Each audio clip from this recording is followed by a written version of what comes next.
ফিলিস্তিনের ভাইদের জন্য আমাদের করণীয় কি? ভাই শাহাদাত, ফিলিস্তিনের ভাইদের জন্য আমাদের অনেক বড় একটা করণীয় আছে। সেটা হলো যে তাদেরকে যারা খুন করছে, তাদেরকে যারা হত্যা করছে, তাদের উপর যারা স্টিমরোলার চালাচ্ছে এবং সন্ত্রাস করছে, সেই মানুষগুলোকে সেই মানুষগুলোর যে সমস্ত ব্যবসা প্রতিষ্ঠানের পণ্য আমরা কেনাকাটা করি, সেগুলো থেকে নিজেরা সরে আসা, অর্থাৎ সেগুলো থেকে নিজেদেরকে বিরত রাখা।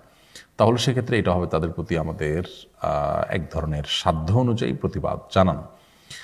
ইতিমধ্যে আমরা দেখেছি বয়কটের কারণে অনেক নামি দামি প্রতিষ্ঠান, ইহুদি মালিকানাধীন, যেগুলো ইতিমধ্যে মুখ থুবড়ে পড়েছে এবং নানাভাবে ক্ষতিগ্রস্ত হয়েছে। সো আমরা যদি বয়কটটাকে সিরিয়াসনেসের সাথে করি, সেটা আল্লাহর খাতিরে ফিলিস্তিনি ভাই বোনদের প্রতি একাত্মতা পোষণ করতে গিয়ে তাদেরকে যারা হত্যা করছে, তাদের প্রতি যারা ধ্বংসযজ্ঞ চালাচ্ছে, তাদের এলাকা যারা দখল করার পায়তারায় লিপ্ত হয়েছে, যারা মসজিদে আকসাকে শহীদ করার অপচেষ্টায় লিপ্ত, সেই অভিশপ্ত মানুষগুলোর যে পণ্যগুলো আছে আমাদের ঘরে ঘরে, সেটা হতে পারে সাবান শ্যাম্পুর নামে, সেটা হতে পারে প্রসাধনী লোশনের নামে, সেটা হতে পারে আমাদের কোনো সফট ড্রিঙ্কস ইত্যাদি বা খাদ্য আইটেমের নামে,